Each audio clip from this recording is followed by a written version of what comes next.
अस्सलाम वालेकुम वरहमतुल्लाह।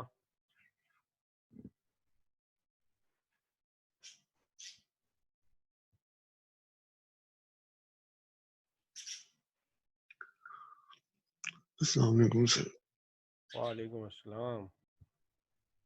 उमर आधे जागे हुए या फुल जागे हुए हो?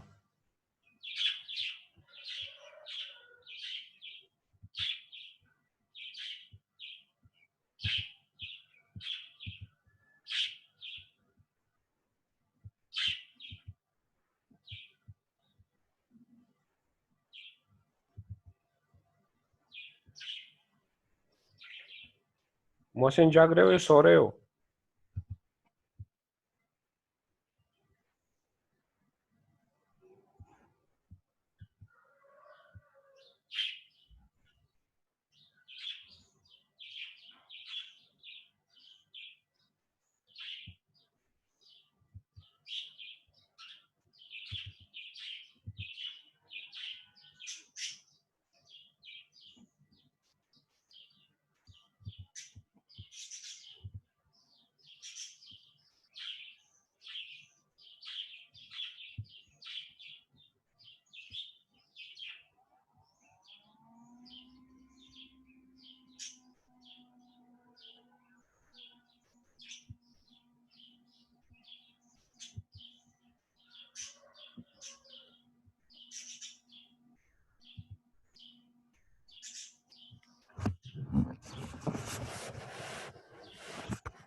हसीब, रमजान कैंपेन शुरू कर दिया आप लोगों ने?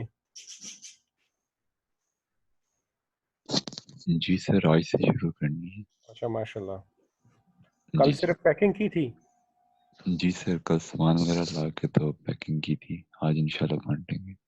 अच्छा अच्छा अच्छा। बस ज़्यादा इससे ज़्यादा एहतियात कीजिएगा क्योंकि वो कंटिजेंट तो बहुत ज़्यादा हो गया उसका। कोरोना का दिन ब दिन जी जो जी है ना सर, बढ़ता जा रहा है। अल्लाह रहम करे। अस्सलाम वालेकुम सर। वालेकुम आज अस्सलाम। भी 20,000 थे। अच्छा, आज वैसे टारगेट कौन सा इलाका है? सर अभी तो यूनिवर्सिटी के जो गार्ड्स वगैरह हैं उनको दे रहे गुड। हैं।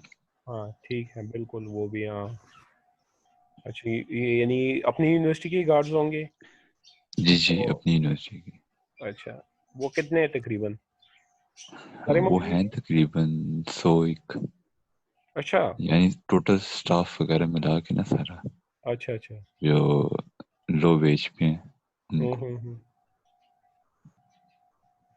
आजकल तो उनका वो भी मेरे ख्याल में यूनिवर्सिटी ने डिसकंटिन्यू किया हुआ है, जो स्टाफ वो ओवर टाइम करते थे ना, वो जी ओवर टाइम भी जी। नहीं मिलता। It's timely. हाँ जी। इसी वजह से उनकी लिस्ट वगैरह हमने ली है, तो हम्म उनसे रब्ता वगैरह करके ना उनको देंगे। चलो सही है, अल्लाह कामयाब करे। आमीन। मोहसिन जाग रहे हो या सो रहे हो? सर जाग रहा हूँ।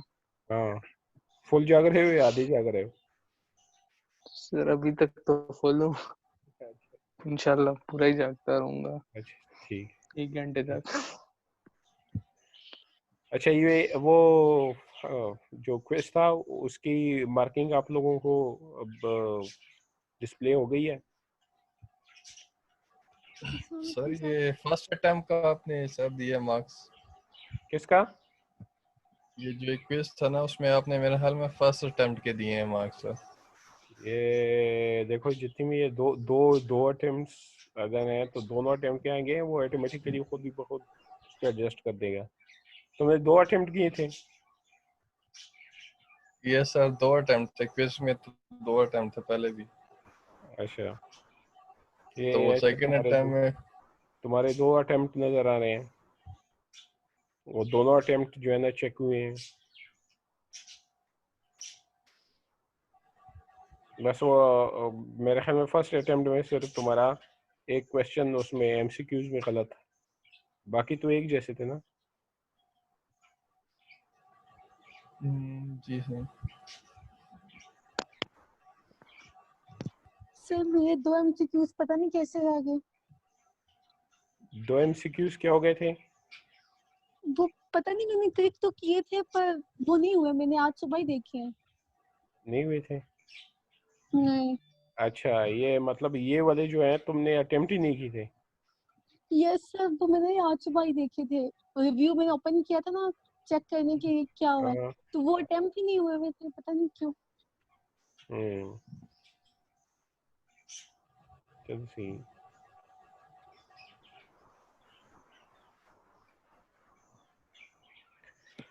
तो इसको देख लीजिए, अगर कोई मसला हो तो मुझे बता दीजिएगा फिर। एनीवे आज हम, जैसे मैंने आपको बताया था कि हमने जो बॉन्ड था उसी के को देखना था कि उसकी जो जब हम डेट इशू करते हैं, पब्लिक डेट हो या प्राइवेट डेट हो, तो उसको जब हम इशू करते हैं तो उसमें हमें क्या क्या चैलेंजेस सामने आ सकते हैं। पिछली बार अगर आपने गौर किया हो तो मैंने आपको बताया था कि यूजुअली होता क्या है कि जब भी हम बॉन्ड इशू कर देते हैं, चाहे वो पब्लिक हो या प्राइवेट हो, तो उस पर हमने कूपन पेमेंट करनी होती है। ये कूपन पेमेंट क्या होती है? सर ये इंटरेस्ट होता है बॉन्ड पे। Very good. कूपन जो है ये इंटरेस्ट होता है बॉन्ड पे। यूजुअली जो कूपन पेमेंट होती है वो फिक्स होती है यूजुअली, ठीक है। लेकिन मैं जैसे कह रहा हूँ ना यूजुअली, तो मतलब ये नहीं है कि हमेशा फिक्स होता है। ये डिपेंड करता है टाइप ऑफ बॉन्ड पे, किस तरह बॉन्ड है। पिछली बार शायद मैंने आपको ये भी बताया हो कि बॉन्ड एक होते हैं कि एक होता है फिक्स टर्म फिक्स पेमेंट, एक होता है वेरिएबल पेमेंट, एक होता है कॉलर्ड पेमेंट, ठीक है। ये मुख्तलिफ टाइप ऑफ बॉन्ड्स हैं। वो शायद आपकी कोई दूसरी कोई कोर्सेज में आ जाएंगे, मैं शायद उसमें भी आ जाए। अगर ये इन्वेस्टमेंट पोर्टफोलियो में भी कहीं ना कहीं जिक्र आ जाएगा तो मैं उसकी डिटेल फिर आप लोगों को बता दूंगा। लेकिन यहाँ पे जो हम सिनेरियो ले रहे हैं उसमें हम फिक्स कूपन जो पेमेंट बॉन्ड्स हैं उसकी सिनेरियो ले रहे हैं, ठीक है। वैसे non coupon payment paying bonds भी होते हैं जिसका जिक्र यहाँ पे भी हुआ है। ये इलस्ट्रेशन जब आप पढ़ेंगे तो आपको मिल जाएगा। फिलहाल हम फोकस करेंगे एक यानी उस बॉन्ड पे जिसकी जो पेमेंट है वो फिक्स है और वो कूपन जो रेट है वो 6% लगाया गया है। देखें यहाँ पे ये 100,000 हमने एज्यूम किया था कि एक बॉन्ड इशू हो रहा है, उसकी फेस वैल्यू है 100,000। अब ये बॉन्ड जो इशू हो रहा है 100,000 इसकी फेस वैल्यू है और कूपन रेट 6% है। तो अगर 6% कूपन रेट है तो कूपन पेमेंट कितनी हो जाएगी 100,000 पे?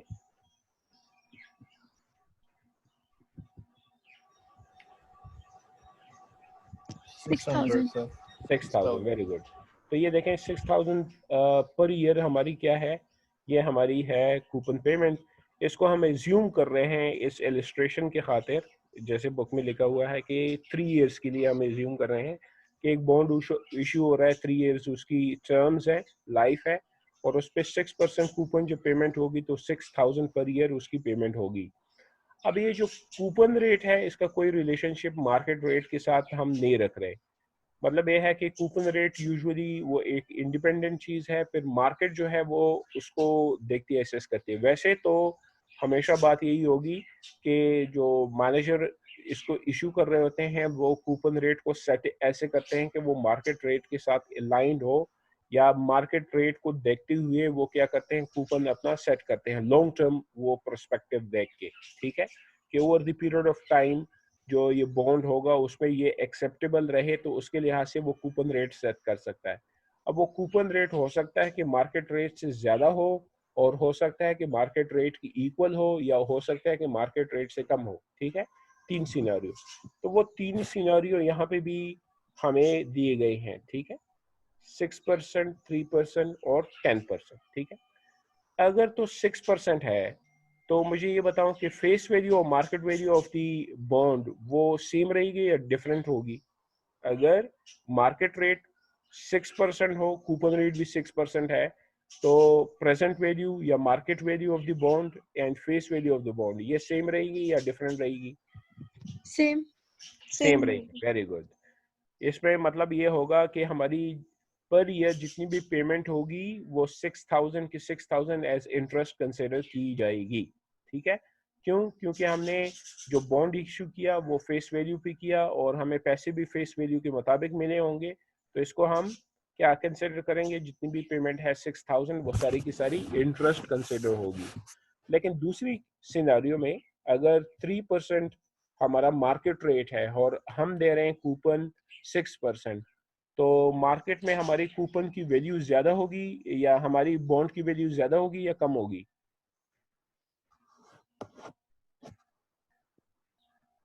कम होगी सर। कम हो जाएगी। हम दे रहे नहीं, हैं अगर कूपन रेट कम होगा तो ज्यादा हो जाएगी। देखिए, कूपन नहीं, मार्केट रेट जब कम हो जाएगा, कूपन रेट तो ज्यादा है, कूपन रेट तो फिक्स है ना। Yes yes sir. ठीक है, कूपन रेट तो फिक्स है, लेकिन मार्केट रेट 3% हो गया, मतलब हम 6% दे रहे हैं, मार्केट एक्सपेक्ट कर रहा है 3%, तो होगा क्या? मार्केट हम सब के सब लोग दौड़ पड़ेंगे और हमारे बॉन्ड खरीदने की कोशिश करेंगे ना, यस सर, तो उसमें ऑटोमेटिकली क्या हो जाएगा? हमारी की बॉन्ड की वैल्यू ज्यादा हो जाएगी। ज्यादा हो जाएगी। हाँ, वेरी गुड। अब है बॉन्ड की वैल्यू है ज्यादा, यानी वो 100,000 नहीं रहेगी, वो 100,000 से ज्यादा हो जाएगी। तो यहाँ पे हम जो पेमेंट कर रहे हैं 6,000, लोग मांग रहे हैं, यानी अगर आप देखेंगे इसको कंसिडर कीजिए रफली, वैसे हम जा रहे हैं वो स्पेसिफिक उसमें कि लोग मांग रहे हैं 3%, तो 1 लाख का 3% कितना होता है? 3,000। 3,000। 3,000। और हम हर ईयर पेमेंट कितनी कर रहे हैं?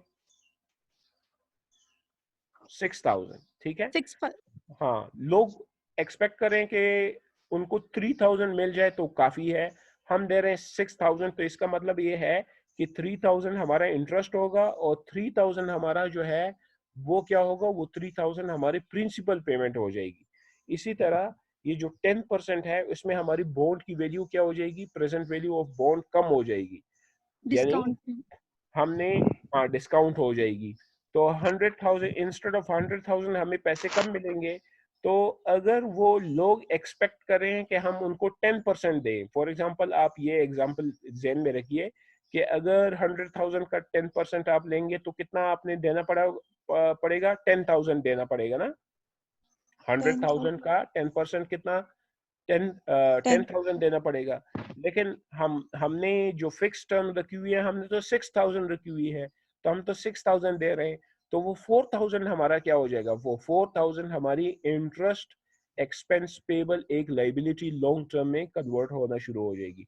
इसी इलिस्ट्रेशन को अब हम देख रहे हैं जो कि बुक में यहाँ पे गिवन है। ठीक है, वो डिस्कशन है वहाँ पे। अगर फॉर एग्जांपल आपसे कोई पॉइंट मिस हो जाता है तो वहाँ पे डिस्कशन को फिर आप पढ़ते जाइए और ये इलिस्ट्रेशन आप अपने सामने रख के देखिएगा तो आपको समझ आ जाएगी। अब हम पहली जो सिचुएशन है वो दे रहे हैं कि हमारा बॉन्ड जो है इश्यूड एट पार है और इंटरेस्ट रेट जो है वो क्या है? 6% है। ये इंटरेस्ट रेट यहाँ पे जो हम बात करें ये इफेक्टिव इंटरेस्ट रेट है। इफेक्टिव इंटरेस्ट रेट से मुराद ये होता है कि जो मार्केट एक्सपेक्ट कर रहा है हमसे, मार्केट एक्सपेक्ट कर रहा है 6%, तो हम कितने दे रहे हैं? हम भी 6% ही दे रहे हैं, तो हमारा प्रेजेंट वैल्यू ऑफ बॉन्ड जब हम इशू करेंगे तो कितना रहेगा? सेम रहेगा। ठीक है, 100,000 ही रहेगा। ये पिछली बार भी मैंने एक्सेल में आपको करके दिया था, मैं एक्सेल सामने रख के।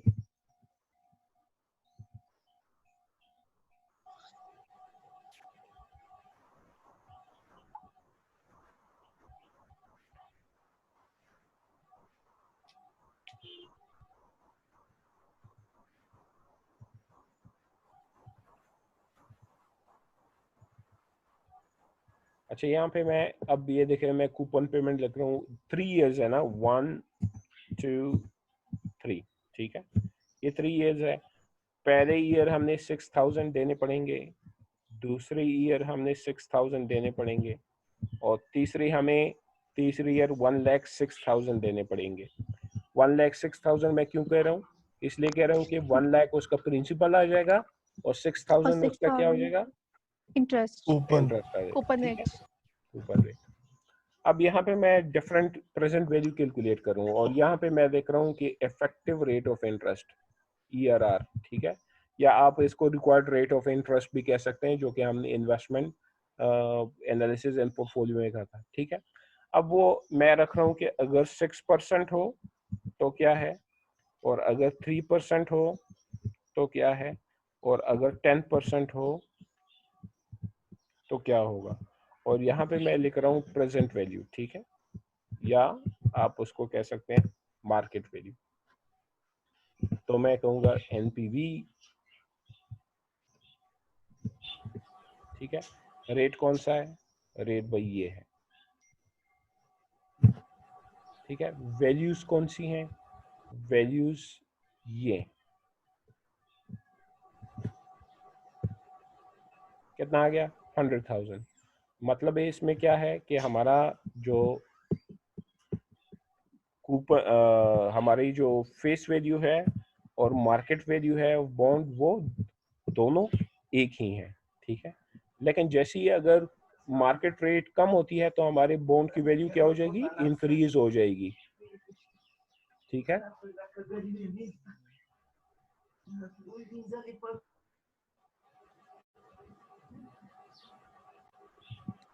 ठीक है, तो हमारा क्या हो जाएगा, ये बॉन्ड का रेट आप देख सकते हैं कि 1 लाख से बढ़ के 1,08,485 हो जाएगा।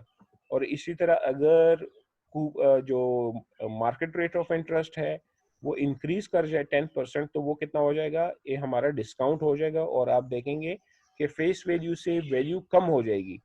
तो वो कितनी कम हो गई, वो आ गई है 90,052, ठीक है। ये जो हमारे हैं ये क्या है, हमारे प्रेजेंट वैल्यू। अब बात ये है कि हमारा जो अकाउंटिंग ट्रीटमेंट है वो क्या होगी, वो भी हम साथ ही देख लेते हैं। लेकिन हम ये भी देख लेते हैं कि हमारे जो इंटरेस्ट है उस पर क्या क्या फर्क पड़ेगा, ठीक है। अब यहाँ पे ये देखें, जब अगर तो इंटरेस्ट रेट और इफेक्टिव रेट ऑफ इंटरेस्ट जो है वो नहीं, जो हमारा कूपन रेट है और इफेक्टिव रेट ऑफ इंटरेस्ट वो अगर एक जैसे हैं तो ये 6,000 हर ईयर क्या माने जाएंगे, ये 6,000 इंटरेस्ट ही माने जाएंगे।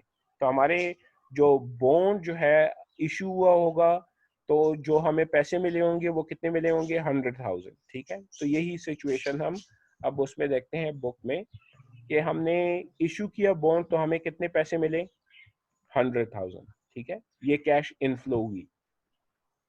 फिर उसके बाद 1 साल जब गुजरा तो हमने इसमें से पेमेंट कितनी की, हमने पेमेंट की कूपन की 6,000, ठीक है। अब वो इंटरेस्ट रेट हम एज्यूम कर रहे हैं कि थ्रू आउट जो 3 इयर्स हैं वो 6% ही रहता है, उसमें कोई चेंज नहीं आ रहा, ठीक है। अब वही कंसिडर कर रहे हैं। तो 6,000 हमने पेमेंट की, फिर भी प्रेजेंट वैल्यूज की 100,000 रहेगी। अब हम कहते हैं कि ये जो 6,000 हमने पेमेंट की ये प्रिंसिपल पेमेंट है या इंटरेस्ट पेमेंट है। तो यहाँ पे आप देखते हैं कि प्रीमियम में डिस्काउंट हमारा कोई भी नहीं है, जीरो है, ठीक है। क्योंकि फेस वैल्यू और प्रेजेंट वैल्यू वो क्या है, वो सेम है। तो हमारा प्रीमियम या डिस्काउंट जीरो है, ठीक है, उसमें कोई नहीं है। तो इंटरेस्ट ये 6,000 सारा का सारा क्या कंसिडर होगा, ये इंटरेस्ट ही कंसिडर हो जाएगा। तो 6,000 हमारी क्या हो गई, इंटरेस्ट पेमेंट हो जाएगी। एमोटाइजेशन इसमें कुछ भी नहीं हो रहा। एमोटाइजेशन से मुराद ये है कि हम प्रिंसिपल को पे ही नहीं कर रहे हैं। जब हम प्रिंसिपल को पे नहीं करें तो हमारे कोई एमोटाइजेशन होगा, नहीं होगा। Very good. यानी जब हम प्रिंसिपल पे ही नहीं कर रहे तो हमारा कोई एमोटाइजेशन हो ही गई नहीं। अच्छा, एमोटाइजेशन दो तरीकों से हो सकता है, एक पॉजिटिव एमोटाइजेशन हो सकता है, एक नेगेटिव एमोटाइजेशन हो सकता है। जो पॉजिटिव एमोटाइजेशन है वो ये है कि हम इंटरेस्ट कम पे कर रहे हैं और एक्चुअली इंटरेस्ट हमारा ज्यादा है, तो वो जो हमारा इंटरेस्ट पेबल होगा वो जाके प्रिंसिपल में ऐड होता जाएगा, उसको हम कहेंगे पॉजिटिव एमोटाइजेशन। नेगेटिव एमोटाइजेशन तभी होगा जब हम जो है कूपन पे कर रहे हैं इंटरेस्ट से ज्यादा, तो हम कहेंगे कि इसमें एक हिस्सा इंटरेस्ट का आ गया, एक प्रिंसिपल का आ गया, ठीक है। तो आप देखते हैं कि जब हमारा इशू एट पार हो जाए, इशूड एट पार हो जाए, यानी ना उस पर कोई डिस्काउंट है ना ही कोई प्रीमियम है, तो उसकी जो बुकिंग है वो सिंपली ये हो जाएगी कि उसकी जो कूपन है उस कूपन को हमेशा इंटरेस्ट कंसिडर होगा। तो हमारा 3 इयर्स का जो इंटरेस्ट होगा वो ये 6,000 मल्टीप्लाई बाई 3 या इनको ऐड करें तो $18,000 कंसिडर होगा, ठीक है। $18,000 ही कंसिडर होगा। लेकिन जैसी अगर हमारा इफेक्टिव रेट ऑफ इंटरेस्ट वो क्या हो जाए, वो कम हो, जब हम बॉन्ड इशू कर रहे हैं, हम बॉन्ड इशू कर रहे हैं with a coupon rate of 6% और मार्केट रेट ऑफ इंटरेस्ट वो क्या है 3% है। तो जैसे आपने यहाँ पे देखा कि मार्केट रेट 3% हो जाए और हम कूपन दे रहे हैं 6%, तो हमारा क्या हो जाएगा, बॉन्ड कूपन जो बॉन्ड है वो प्रीमियम पे इशू हो जाएगा या डिस्काउंट पे इशू होगा? प्रीमियम। प्रीमियम। इस पे कितना प्रीमियम है? 8485। Very good. माइनस हम कहेंगे कि माइनस दिस 100,000, ठीक है। तो कितने है 8485 या 8486 आप इसको कंसिडर कर सकते हैं राउंडेड, ठीक है। इस पे हमारा ये क्या है, ये हमारा प्रीमियम है। और इसी तरह 10% पे हमारा क्या है, डिस्काउंट। Very good. 10% पे हमारा है डिस्काउंट। वो कितना डिस्काउंट है 9947। अब देखें यहाँ पे होगा क्या, ये 3% जो है, फॉर एग्जांपल यहाँ पे मैं एक इंटरेस्ट कैलकुलेशन करता हूँ। इंटरेस्ट,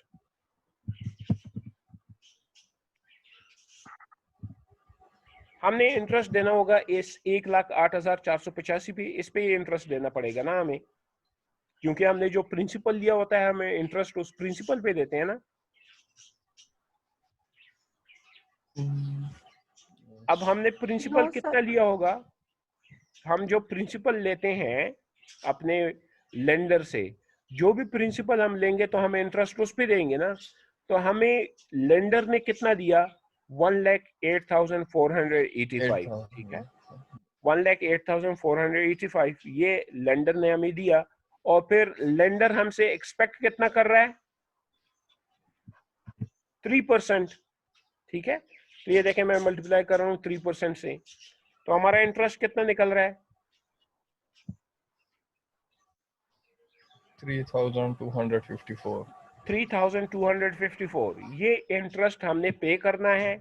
लेकिन क्योंकि हमने कूपन जो है फिक्स रखा हुआ है, तो हम कूपन कितना पे कर रहे हैं 6,000।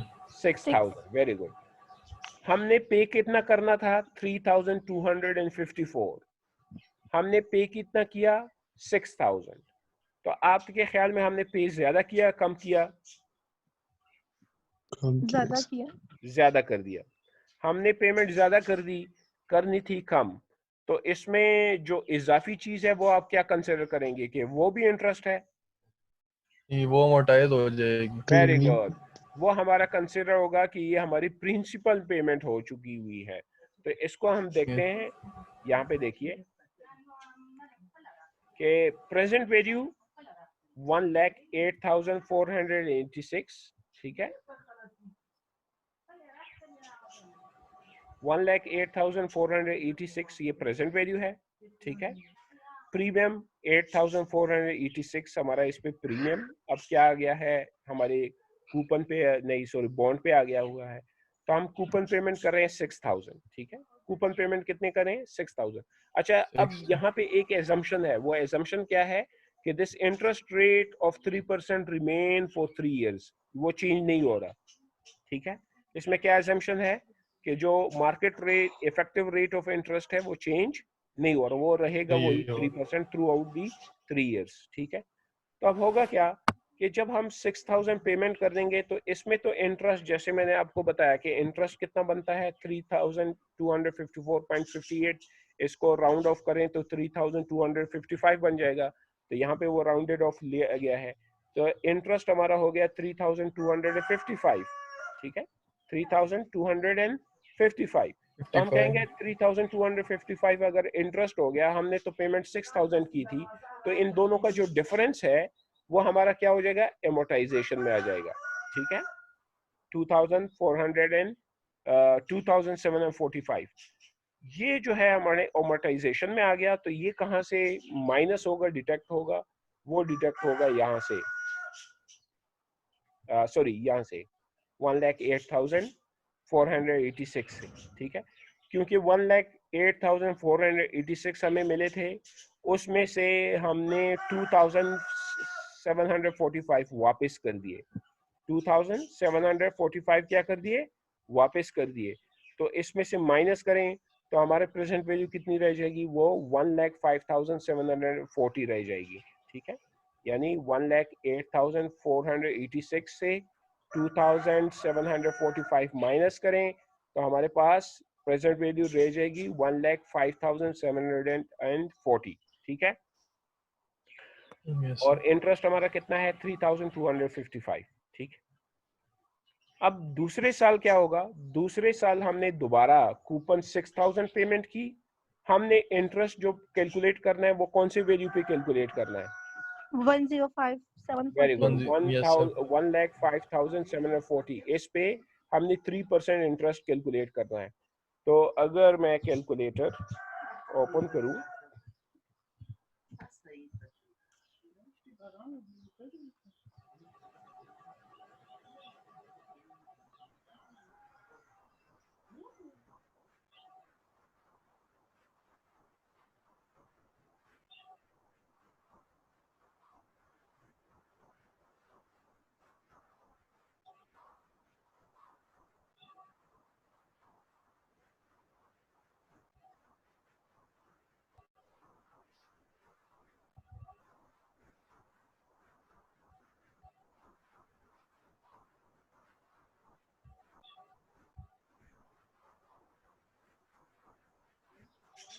अच्छा जी, तो कितना हो गया देखें, 1,05,740 ये हमारी वैल्यू क्या रह गई है, एमोटाइजेशन के बाद रह गई है। तो इस पे अगर हम चार्ज करेंगे 3% इंटरेस्ट, तो 0.03 के साथ इसको क्या कर देता हूँ, मल्टीप्लाई कर देता हूँ, तो हमारा इंटरेस्ट कितना बनता है 3,172। तो यहाँ पे देखें 3,172 हमारी इंटरेस्ट पेमेंट है, हमने पेमेंट की 6,000, तो ये 6,000 और 3,172 इन दोनों का जो डिफरेंस है वो कितना बनेगा, वो बन रहा है 2,882। अब ये क्या कंसिडर 28, ये क्या कंसिडर हो रहा है, principal amount. Very good, principal amount. ये किससे माइनस होगा, ये हो रहा है 1,05,740 से। ठीक है, इसमें से माइनस हो रहा है, तो 1,02,913 हमारा जो प्रेजेंट वैल्यू है वो at the end of second year हमारे पास रह जाएगी। ठीक है, तो इस तरह जो फिर हमारी नेक्स्ट ईयर की जो पेमेंट है वो होगी, उस पे इस पे 3% लगेगी, और 3% लगने के बाद उसका इंटरेस्ट बनेगा 3,087। ठीक है, ये है हमारे पास सिनेरियो कि जब हमारे पास जो अ, हम बॉन्ड इशू करेंगे और वो प्रीमियम पे इशू हो जाएगा, तो एक्चुअली जो कूपन होगी वो इंटरेस्ट कंसिडर नहीं होगी हर साल। कूपन में दो चीजें कंसिडर होंगी, एक होगा इंटरेस्ट का हिस्सा और एक होगा एमोटाइजेशन का हिस्सा। ठीक है, अब दोनों को अगर ऐड करें, ये 9,514 और 8,486, ये दोनों को ऐड करें तो ये एग्जैक्टली 8,000 बनता है। ठीक है, तो यहाँ पे जितने 18,000 यहाँ पे जो फेस वैल्यू पे इशू हुई थी, तो हम कहते हैं कि फेस वैल्यू पे इशुएंस की वजह से हमारा जो इंटरेस्ट पेमेंट है और टोटल पेमेंट जो है वो इक्वल रहे, 18,000 और 18,000। लेकिन जब हमने प्रीमियम पे इशू किए, तो प्रीमियम पे इशू करने की वजह से हमारा इंटरेस्ट जो है वो चार्ज होना कम हो जाएगा, और हमारी प्रिंसिपल एमोटाइजेशन पेमेंट चार्ज होना हर साल उसमें शामिल हो जाएगा। टोटल पेमेंट ज़्यादा होगी लेकिन इंटरेस्ट उसमें से कम होगा। अब यही सिचुएशन अगर 10% हम कहते हैं कि हो जाएगा, तो आप क्या कंसिडर करेंगे कि एट द एंड क्या होगा, टोटल पेमेंट ज्यादा होगी कम होगी, इंटरेस्ट ज्यादा होगा कम होगा?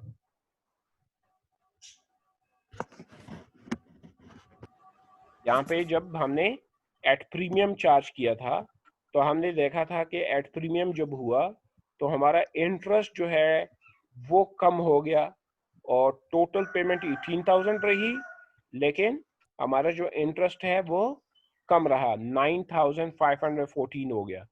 अब अगर हमने जो बॉन्ड इशू किया एट द टाइम के इफेक्टिव रेट ऑफ इंटरेस्ट 10% था, तो हमने प्री डिस्काउंट दिया ना अपने बॉन्ड पे, तो हमारा बॉन्ड डिस्काउंट हुआ होगा, जब वो डिस्काउंट हुआ होगा तो अब आप मुझे ये बताएं कि हमने तो पेमेंट की होगी 66,000, तो इंटरेस्ट वही हमारा 18,000 बनेगा, उससे कम बनेगा, उससे ज्यादा बनेगा?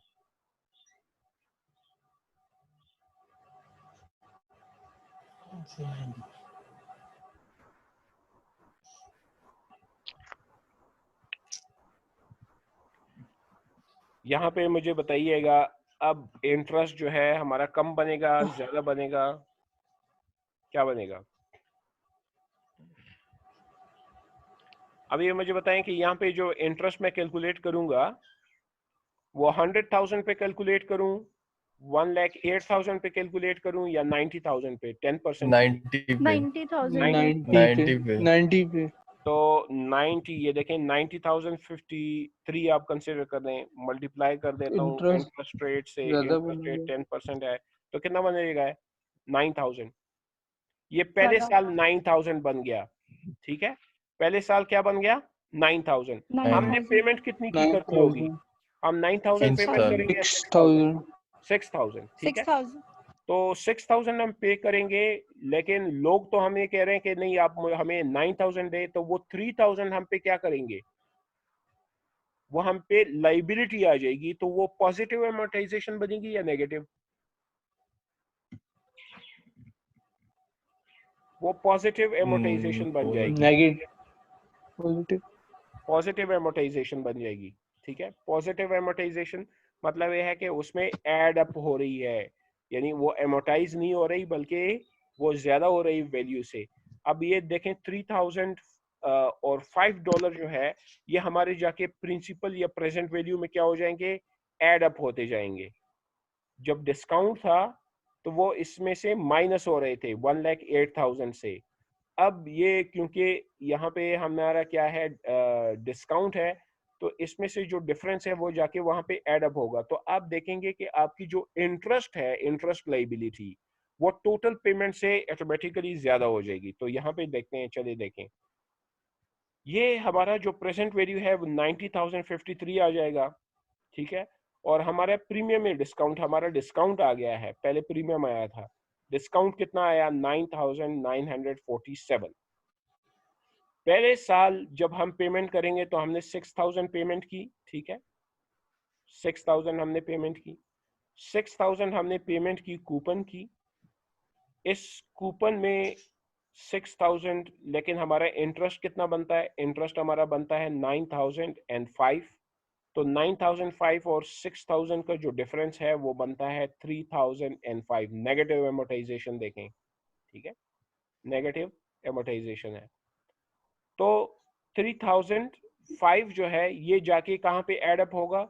वो होगा हमारे ये जो, यानी हम ये कंसिडर करेंगे कि अब वो कहाँ पे जाके एड अप हो रहा है? हमारे प्रिंसिपल 90,000 पेमेंट में, बॉन्ड वैल्यू में ठीक है, बॉन्ड वैल्यू में। तो ये 90,053 था, उसमें अब ये 3,000 क्या हो जाएगा? ये जाके ऐड हो जाएगा इसमें, तो वो 93,058 हो जाएगा। अब दूसरे साल जब हम पेमेंट करेंगे, हम तो पेमेंट करेंगे 6,000, लेकिन हमसे वो एक्सपेक्ट करेंगे कि हमने इस पे देना है 10%, 93,058 पे। तो यहाँ पे अगर मैं ले आऊँ कैलकुलेटर और यहाँ पे करूँ कि 93,058, इसका कितना परसेंट? इसका 10%, 10% ठीक है। तो इसका 10% तो बनता है 9,305 या 9,306। हमने पेमेंट कितनी की? 6,000, 6,000 ठीक है। तो ये 3,305 वंस अगेन, ये या 3,306 ये कहाँ पे ऐड अप होगा? ये हो जाएगा प्रिंसिपल पेमेंट में जाके, ठीक है। तो 9,306 हमारी पेमेंट थी, हमने पेमेंट की 6,000, तो इसका जो डिफरेंस है 3,306 वो जाके प्रिंसिपल में ऐड अप हो जाएगा। तो ये प्रेजेंट वैल्यू में जाके ऐड हो जाएगा, 93,058 के साथ 3,306 ऐड हो जाएगा, और वो यहाँ पे आ गया 96,364, ठीक है। अब जो हमारा आखिरी साल होगा उसमें जो हमने पेमेंट करनी है वो ये 96,364 पे करनी है। तो अगर मैं इसको दोबारा 96,364 इसका अगर 10% हम कैलकुलेट करें तो हमारी इंटरेस्ट पेमेंट बनती है 9,636, वेयर एज हमने पेमेंट कितनी की 6,000, तो वंस अगेन वो 3,636 जो है वो जाके ऐड हो जाएगी किसमें, प्रेजेंट वैल्यू में 100,000 में।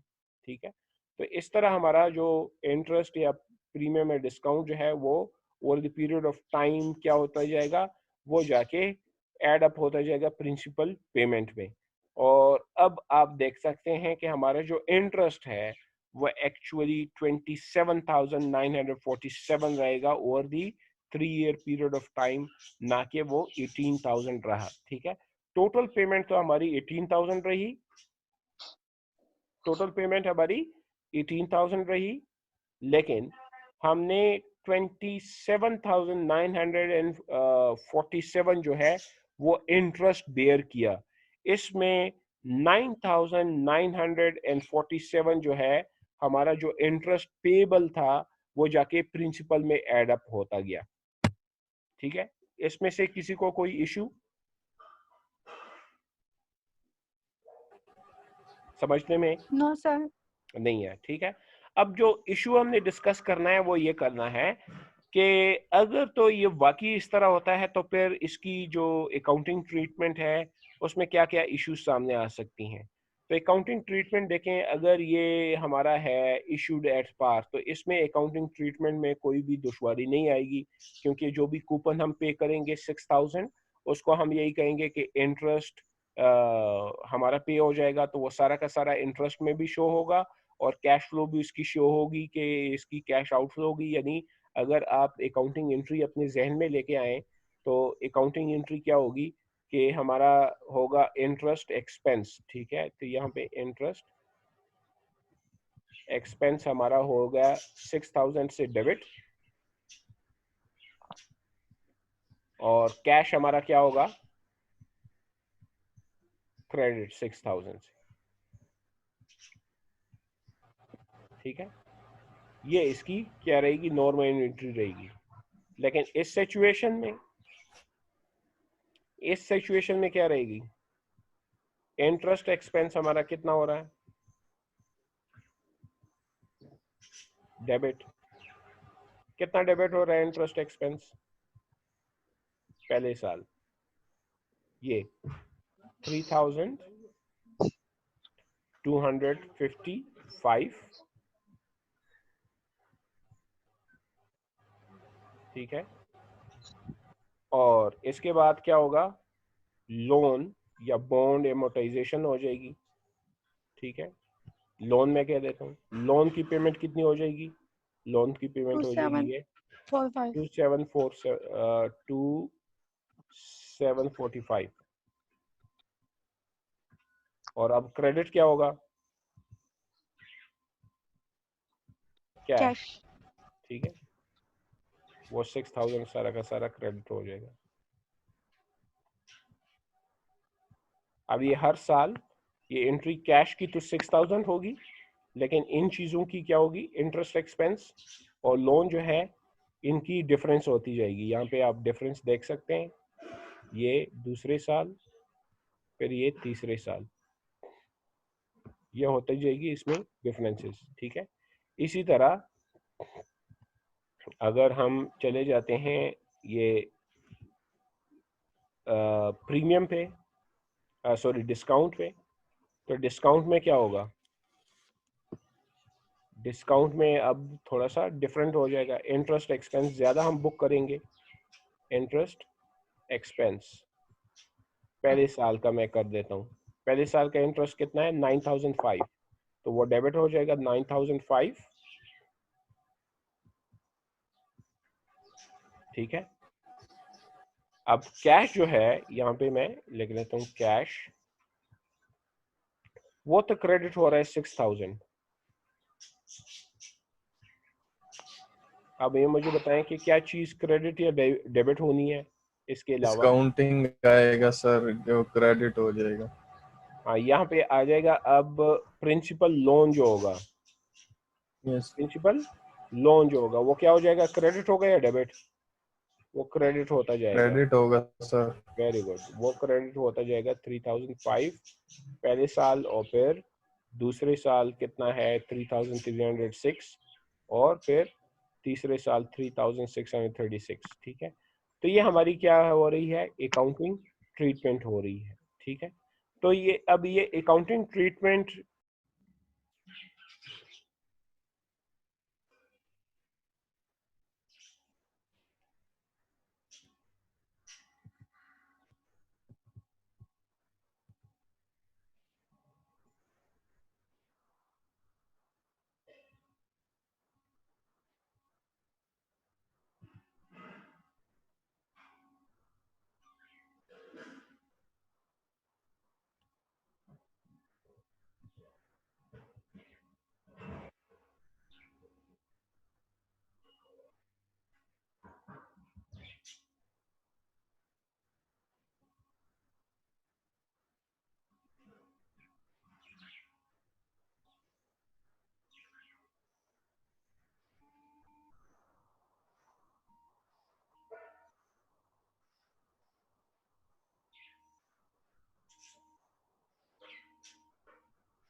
अच्छा जी, इसमें कोई इशू था?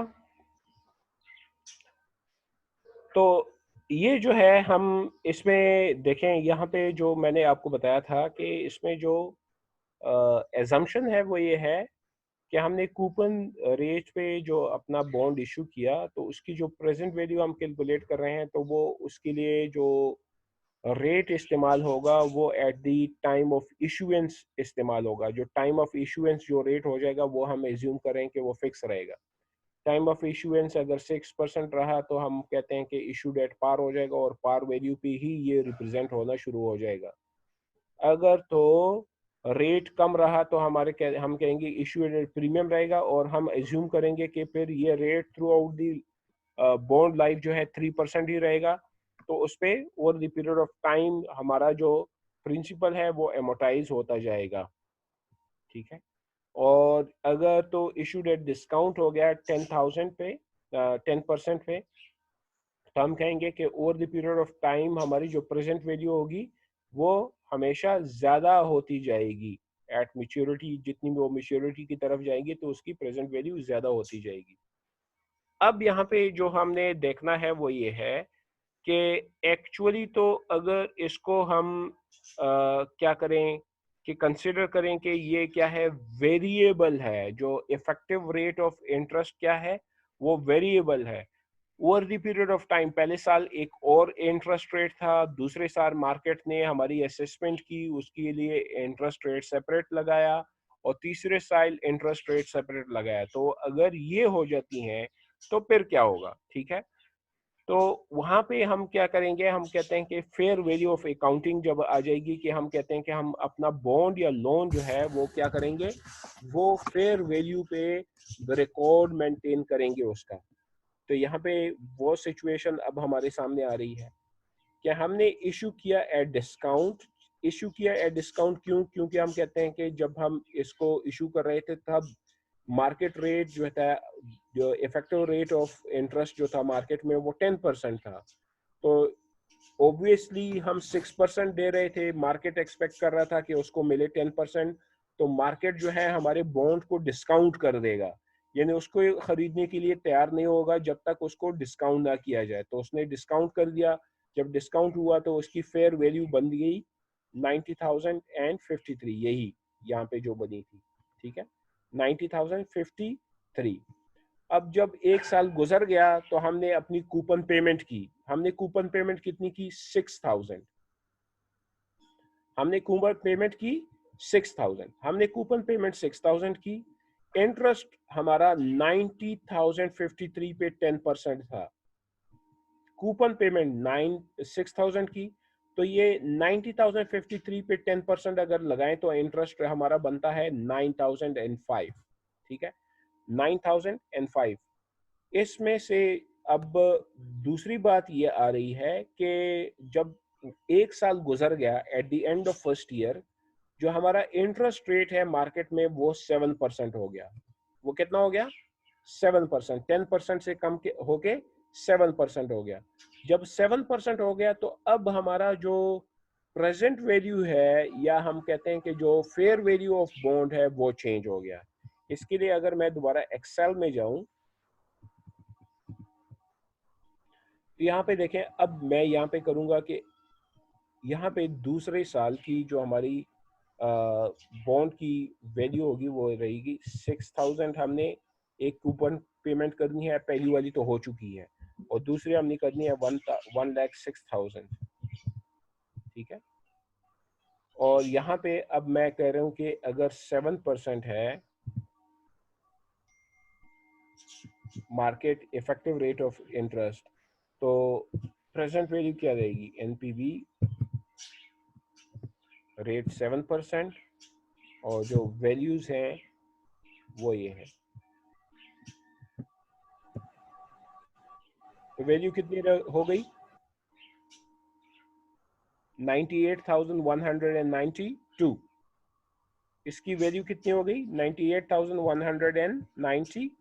98। ठीक है, 98,192 इसकी फेयर वैल्यू हो गई। ठीक है, 98,192 इसकी फेयर वैल्यू हो गई।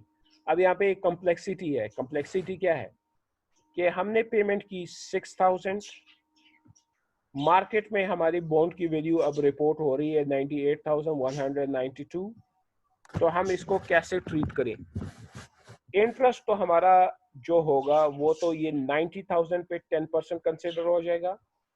90,000 पे 10% जब हम कंसिडर करेंगे तो इंटरेस्ट आ गया 9,005। ठीक है, 9,005।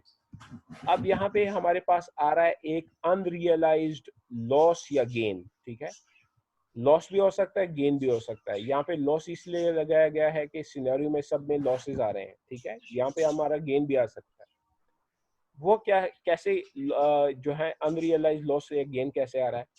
वो ये आ रहा है कि अब हमारा जो ये 6,000 और 9,005 का जो डिफरेंट है वो 3,005 नजर आ रहा है। ठीक है, ये जो 5,134 जो है ये हमारा क्या हो गया? ये अनरियलाइज्ड लॉस आ रहा है। अनरियलाइज्ड लॉस कैसे आ रहा है? वो ये आ रहा है कि अगर ये 10% ही रहता, अगर ये यहाँ पे मैं कह देता हूँ कि अगर ये 10% ही रहता, देखें 10%, तो हमारा कितना होता? इसकी वैल्यू कितनी होती? 93,000।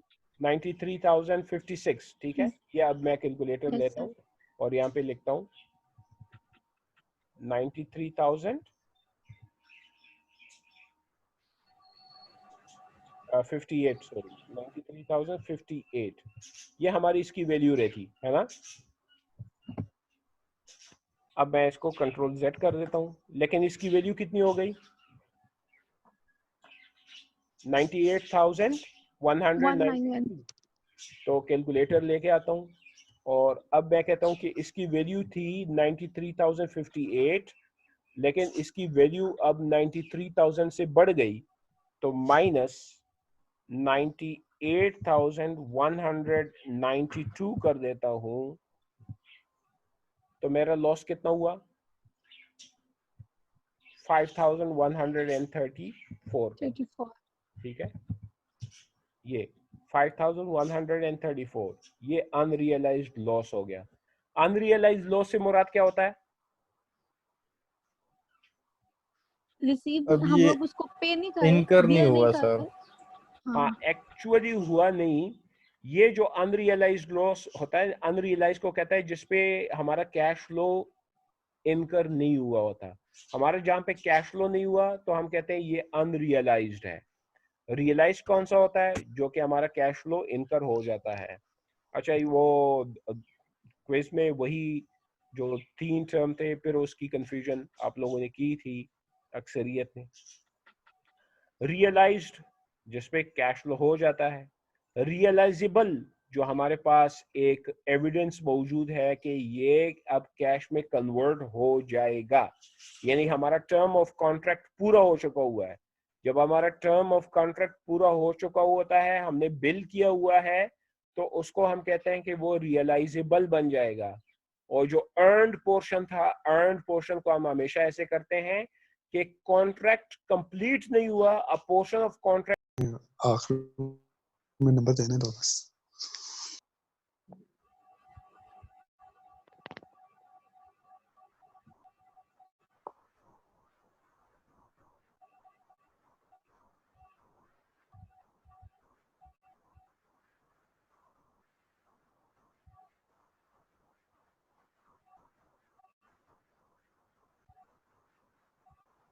आवाज नहीं आ रही सर आप।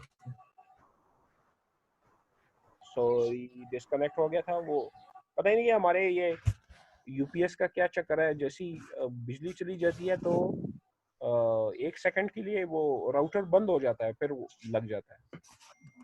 वैसे तो अभी तक तो वो दूसरा कनेक्शन था, उसमें तो कोई चक्कर इस तरह नहीं था, राउटर बंद नहीं होता था।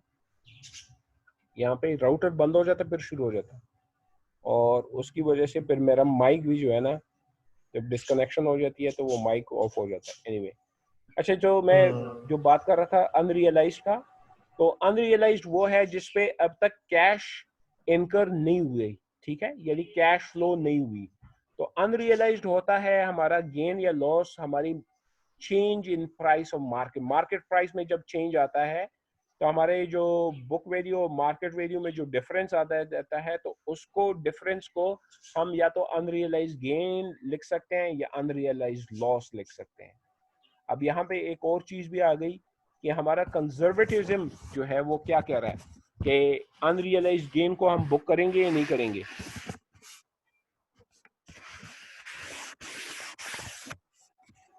कंजर्वेटिज्म याद है? कंजर्वेटिज्म क्या कहता है कि अनरियलाइज्ड को बुक करें या ना करें? नहीं, ना करें। किसको? अनरियलाइज्ड गेन को बुक ना करें या realized गेन को बुक ना करें, लॉस को बुक करें। और लॉस को भी। Very good. जो इसमें था ना, हमने ये भी कहा था कि ये कंजर्वेटिज्म बाइसनेस है अकाउंटिंग में। जो स्टैंडर्ड्स हैं वो हमें गाइड करते हैं कि आप कंजर्वेटिव रहें, प्रूडेंट रहें, और जब आप कंजर्वेटिव और प्रूडेंट रहते हैं तो आप अनरियलाइज्ड लॉस को तो बुक करेंगे, लेकिन अनरियलाइज्ड गेन को बुक ना करवाएं, लोगों को सब्ज बाग ना दिखवाएं। तो वो कहते हैं कि इससे जो है क्वालिटी ऑफ अकाउंटिंग बेहतर रहेगी, लेकिन हमने देखा था कि वो एक क्रिटिसिज्म भी बनती है। एनीवे, ये अनरियलाइज्ड जो लॉस हुआ वो हमने कैसे कंसिडर किया वो आपने कैलकुलेशन देख ली, ठीक है। अब दूसरे साल क्या हुआ? दूसरे साल हमारा जो इंटरेस्ट रेट है वो फर्दर ड्रॉप हो गया, 7% से ड्रॉप हो गया 3% तक। जब ये ड्रॉप होगा तो हमारी जो बॉन्ड की वैल्यू है वो ज्यादा होगी या कम होगी? ज्यादा हो जाएगी। ज्यादा हो जाएगी। एक बार फिर बॉन्ड की वैल्यू ज्यादा हो जाएगी। जब बॉन्ड की वैल्यू ज्यादा हो जाएगी तो हमें अनरियलाइज्ड लॉस दोबारा हो जाएगा, ठीक है। 3847 ये किस तरह हुआ? ये इस तरह हुआ कि हमारी जो बॉन्ड की वैल्यू मेंटेन होनी थी वो 98,192 या 7% के लिहाज से मेंटेन होनी थी, लेकिन एक्चुअली हो गई वो 3% के लिहाज से। तो ये हमें एक और, यानी उसमें जो फेयर वैल्यू जो है उसमें गेन हुआ, तो फेयर वैल्यू गेन की वजह से हमें लॉस हो रहा है, ठीक है। अच्छा, यहाँ से भी कैलकुलेट हो सकता है। वो कैसे? फॉर एग्जांपल आप देखते हैं कि हमारा इंटरेस्ट बन रहा था 9,005, पेमेंट हमने की 6,000, तो 3,005 इसमें हमारा एक पेबल बन गया 3,005। दूसरा, ये इसमें अगर आप 3,005 और ये तकरीबन इसमें जो डिफरेंस है वो मिला के ये 5,134 बन जाएगा, ठीक है। 5,134 बन जाएगा। इसी तरह ये 3,847, ये पहले भी मैंने आपको बता दिया। तो ये चीजें हैं कि हमारा जो over the period of time जब बॉन्ड की जो इंटरेस्ट है या market effective rate of interest जो मार्केट में चेंज हो रही होगी, तो उसके साथ हमारा जो इंटरेस्ट है उस पर भी फर्क पड़ेगा और हमारा अनरियलाइज्ड गेन या लॉस उस पे भी हमारा कोई ना कोई फर्क पड़ता चला जाएगा। और इस तरह जो हमारा टोटल एक्सपेंस है वो सिर्फ और सिर्फ इंटरेस्ट एक्सपेंस को कंसिडर नहीं करेगा, बल्कि इसमें एक अनरियलाइज्ड लॉस भी शामिल हो जाएगा। तो टोटल एक्सपेंस हमारा 27,947 ये इन्होंने सेट किया हुआ है तकरीबन इसी एग्जांपल के लिहाज से। लेकिन वो आप अगर इसको चेंज करें, फॉर एग्जांपल अगर यहाँ पे मैं कर दूं कि इंटरेस्ट रेट 10% के बजाय अगर 11% हो जाए, तो यही अनरियलाइज्ड लॉस जो है अनरियलाइज्ड गेन में बदल जाएगा, अनरियलाइज्ड लॉस गेन में बदल जाएगा। तो ये कुछ इश्यूज जो हैं वो क्या होते हैं, वो सामने आते हैं किसमें, जब हम बॉन्ड इशू करते हैं और बॉन्ड इशू करने के बाद जो हमारे जो इफेक्टिव रेट ऑफ इंटरेस्ट जो है उसमें अगर कोई फ्लक्चुएशन आती है, तो वो फ्लक्चुएशन की वजह से हमारे जो बॉन्ड की वैल्यू है, प्रिंसिपल पेमेंट जो है उस पर क्या होगा, फर्क पड़ेगा। और इसकी वजह से फिर हमने अपने अकाउंटिंग प्रोसीजर को सेट करना होगा। करंटली हमने ये जो इलस्ट्रेशन क्या किया, कवर किया, हम इसको ही यहाँ तक रखते हैं। और जो कमिंग क्लास होगी उसमें फिर हम देखेंगे कि over the period of time जब भी इसमें जो ये चेंजेस आ रहे हैं इसमें क्या क्या इश्यूज या कंट्रोवर्सी सामने आ सकती हैं। एक तो कंट्रोवर्सी ये भी हो सकता है, जैसे मैंने आपको पहले भी बताया था, कि over the period of time आप अपनी परफॉर्मेंस जो है बेहतर ना रखें। जब आप अपनी परफॉर्मेंस बेहतर नहीं रखेंगे तो जो आप पे रिस्क रेट है वो बढ़ता जाएगा। और जो रिस्क रेट आपका बढ़ता जाएगा तो आपका यहाँ पे अनरियलाइज्ड लॉस के बजाय अनरियलाइज्ड गेन बुक होना शुरू हो जाएगा। यानी आपकी परफॉर्मेंस बुरी होती जाएगी और आपको गेन होना शुरू हो जाएगा। और इस तरह अगर आपकी परफॉर्मेंस बेहतर होती जा रही है तो आप देख रहे हैं कि आपका एक्सपेंस बढ़ता जा रहा है। ये कमिंग क्लास में फिर इंशाल्लाह हम इसकी डिटेल देखेंगे। अब कोई सर। क्वेश्चन इस सेशन में? नो सर सर, क्लियर है सर। फाइनल कैसे होगा सर ये? क्या कैसे होगा? Final term. अच्छा, फाइनल टर्म भी आपको ईमेल तो हुई होगी कि वो हमारा होगा ऑनलाइन ही।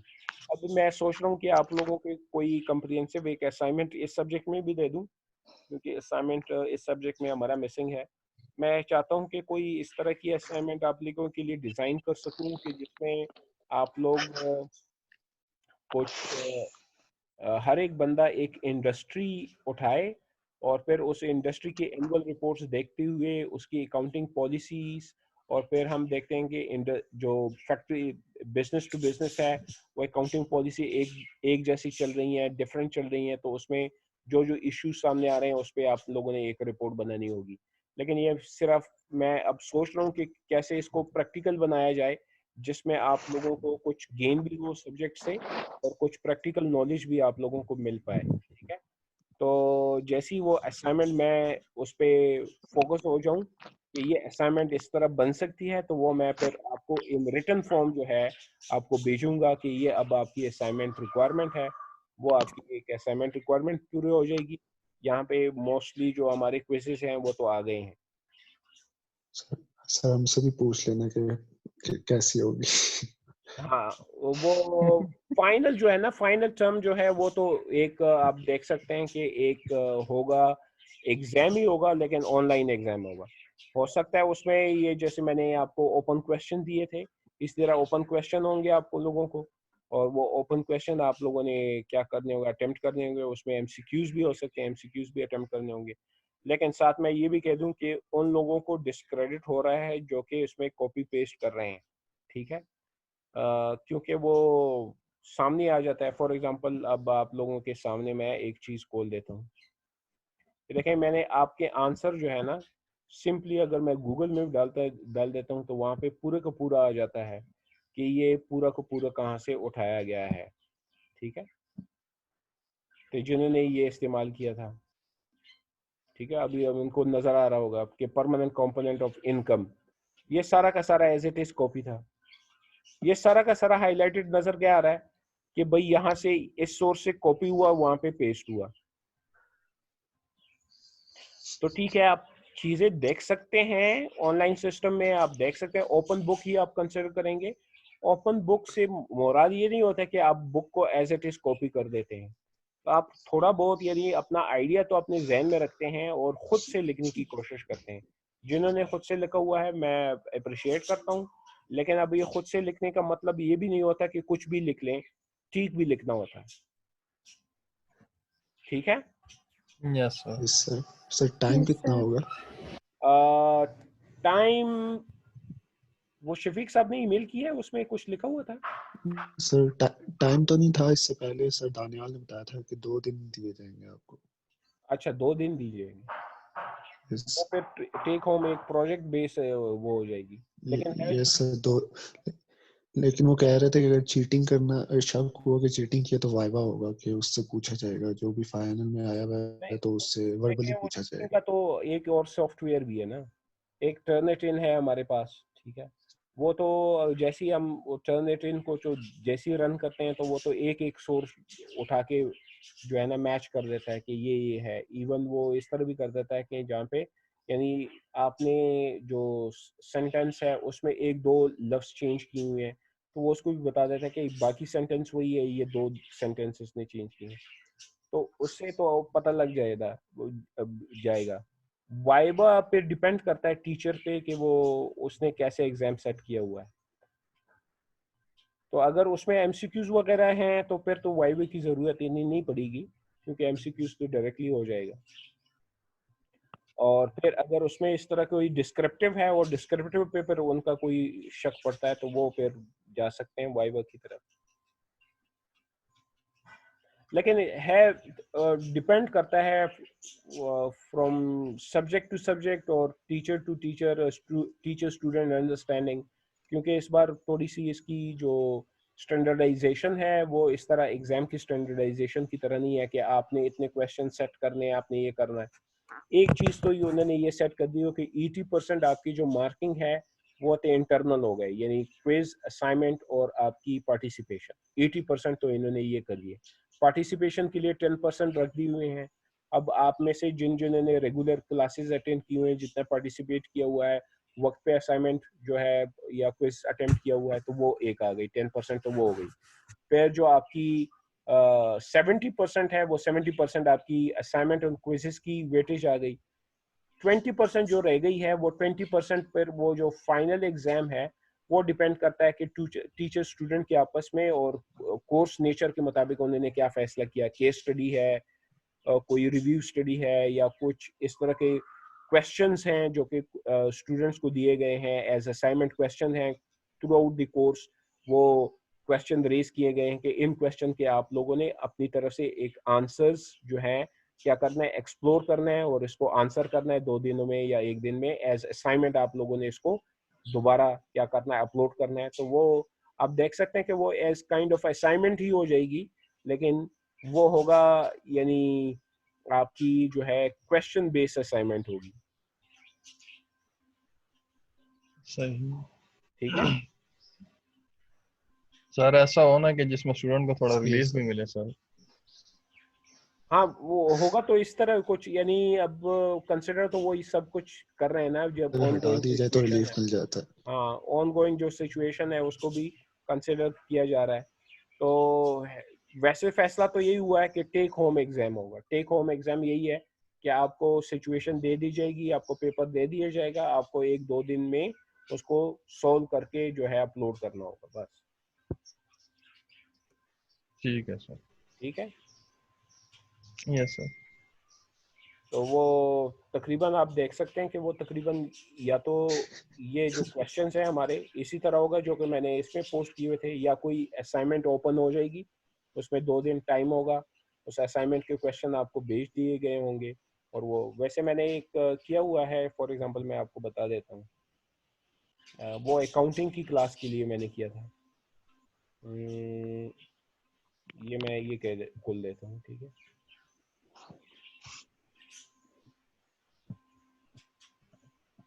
ये मेरी एक अकाउंटिंग की क्लास है एमकॉम की।